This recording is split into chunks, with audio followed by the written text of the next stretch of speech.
हसत नाही, आनंद करत नाही, उल्हास करत नाही, मग जगामध्ये पण आनंद नाही आणि प्रभूच्या उपस्थितीमध्ये येऊन जर तुम्ही हसत नाही तर मग काय फायदा?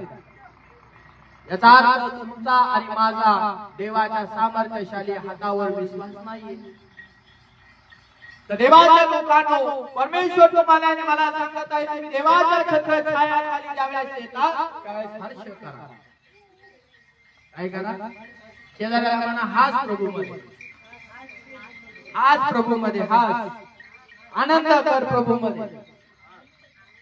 आनंदाच्या या क्षणी मन रमवा देवा ठाई.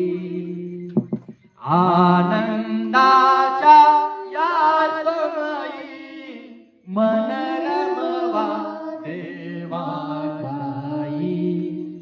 गाणे गाऊ देवाला, स्मरू प्रभूच्या प्रेमाला. गाणे गाऊ देवाला, स्मरू प्रभूच्या प्रेमाला.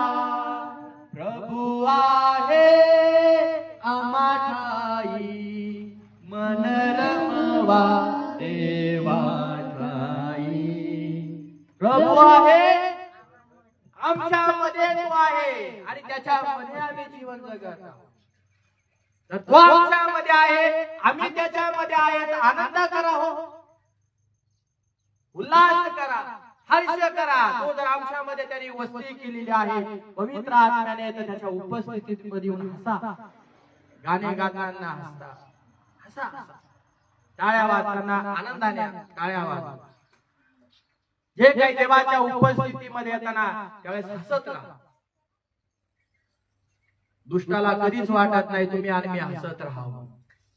जिथं गंभीर व्हायचं ना वचनामध्ये तिथं गंभीर व्हा, जिथं हसण्याचा समय आहे तिथं हसा तुम्ही. कारण देव तुम्हाला हसायला लावतो आणि जिथं मनुष्य हसतो तिथं चमत्कार होतो. म्हणा आमेन. जिथं मनुष्य हसतो तिथं काय होतो? चमत्कार होतो आणि देव माणसाला हसायला लावतो. साऱ्याला एका क्षणात देवाने हसायला लावतो. लावलं का?